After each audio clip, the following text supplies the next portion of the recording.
Today I'm going to show you how to replace the heater element of a Maytag Super Capacity Plus oven. We bought this probably about over 20 years ago. It's been a really great stove. We started baking last night, or my wife did, and we noticed that the oven was not getting very hot, and then we noticed that the lower heater element was not heating up. Now really the only tools you'll need for this repair will be a Phillips screwdriver, and you can use a multimeter to test whether it's the heater element that's gone out or not. Whenever you're working with electricity, you want to make sure you have the electricity turned off. We'll just go ahead and unplug it, and then that way you don't get shocked. Now the problem that we had is my wife was doing some baking, and this lower heater element was not getting hot, and so we figured either it was the element or something else that was the problem. So to remove this heater element, there are two screws. You've got one over here and one over here, and all you need is a Phillips screwdriver. We'll go ahead and remove this one first. You want to make sure once you get it released that you put the screw somewhere where you don't lose it. We'll just set it here, and then we'll go ahead and do the other side. And you just go ahead and take the screw out by hand. And then what you need to do is you need to pull the heater element out, and you'll know it's attached to wires.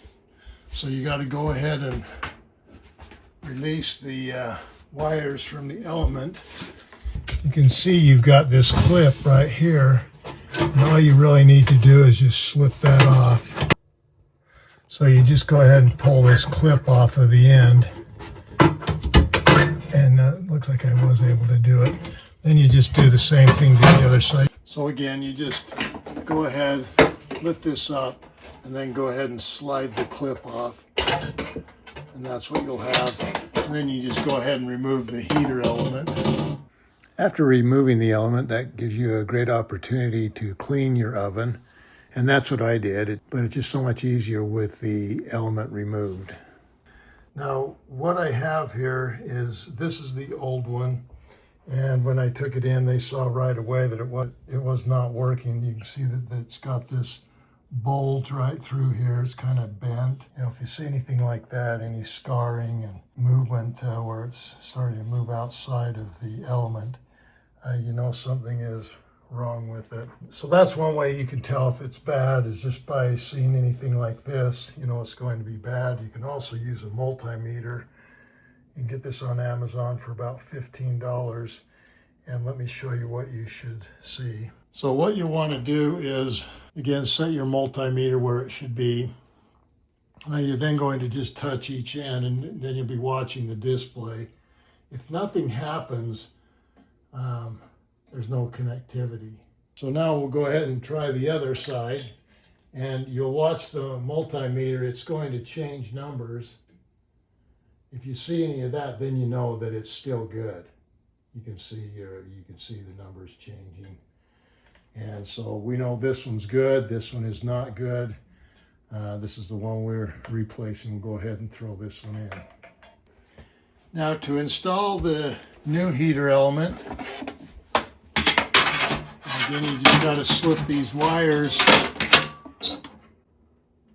onto the clip. You slide it on, get it on nice and snug. There's that side. And then you just go to the other side and go ahead and slip this on. Get it on nice and snug.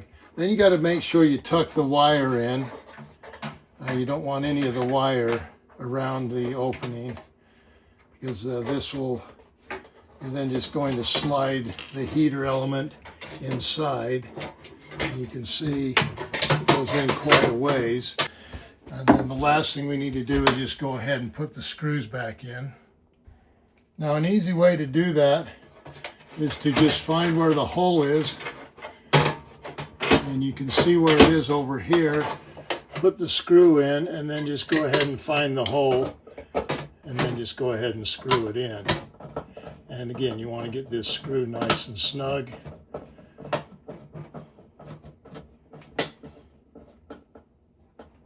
Okay, there's that one. We'll now go ahead and put the other one in.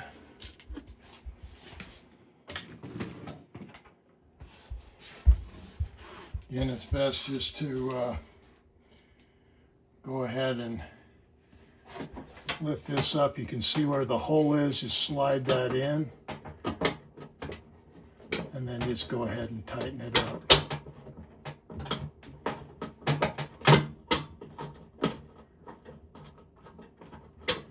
And again, you'll want to get it nice and snug.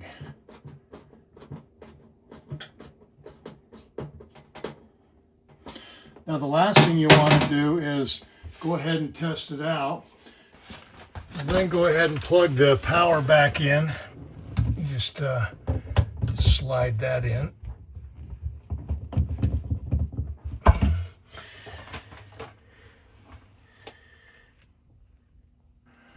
And you can see it's working. It's new, so there is a little bit of smoke coming out of it. You can see, or I can feel the heat, and so we know it's working. And again, that's a pretty easy fix. And you can see now it's starting to turn red, so we've solved the problem. Thanks again for watching Big Al Repairs, and hopefully you will subscribe.